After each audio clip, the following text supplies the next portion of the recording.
Hello everyone. From this week's tutorial onward, I have decided to switch to Audacity from TwistedWave because what I will show you in this tutorial video is not supported on TwistedWave. And neither are a lot of concepts I will go over in the future. In particular, I will be going over sample rate and bit depth with how recording works digitally. And TwistedWave only allows you to select from only one of two sample rate options, whereas Audacity allows you to set any number you want. More specifically, what a sample rate does is it determines how many square waves per second are used to approximate the recording. Confusingly, although sample rate has nothing to do with pitch, it is also measured in hertz just like pitch. As a general rule, the lower the sample rate, the more muffled the sound will appear. The default sample rate that many electronic devices use, such as a microphone in my headset, is 44,100 Hz, more commonly expressed as 44.1 kHz, where kilo means 1,000. This is also industry practice for things like recording CDs if you wish to be a professional musician. You can easily change the sample rate in Audacity by clicking Tracks and then Resample once you have recorded something. Like this.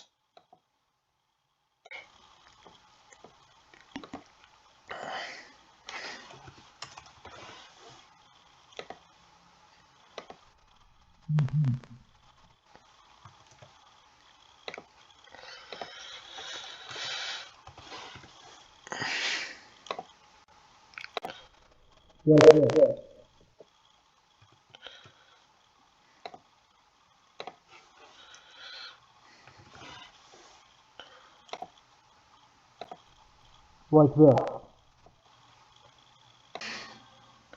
As you can tell, the closer we get to the 44,100, the more detailed and less muffled the sound is.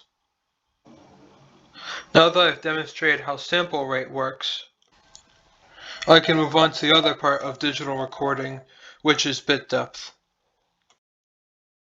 If you can recall from the digital graphics unit, bit depth uses a power of 2 to determine how many possible colors there are. So an 8-bit graphic would have 2 to the power of 8, 256 possible colors allowed.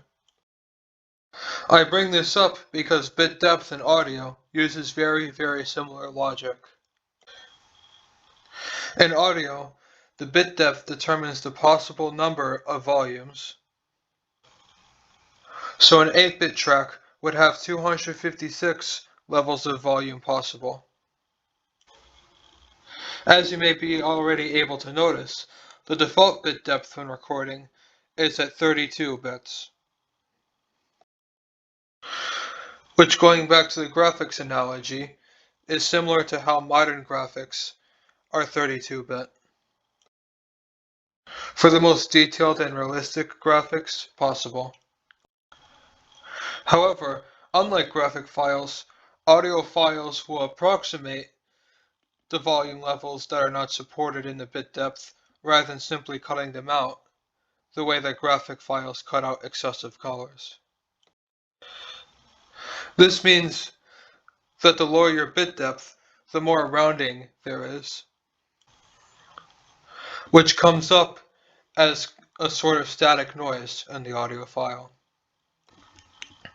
Unlike sample rate, you cannot easily change bit depth while you are editing a track. But you will be prompted to choose a bit depth when you export your audio.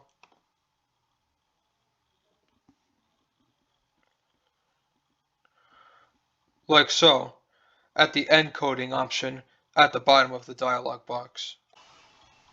Although there are many different types of encoding, we will stick to the first four, the PCM, signed and unsigned, as those are the algorithms that use no compression and export the sound exactly as it was in the original tracks.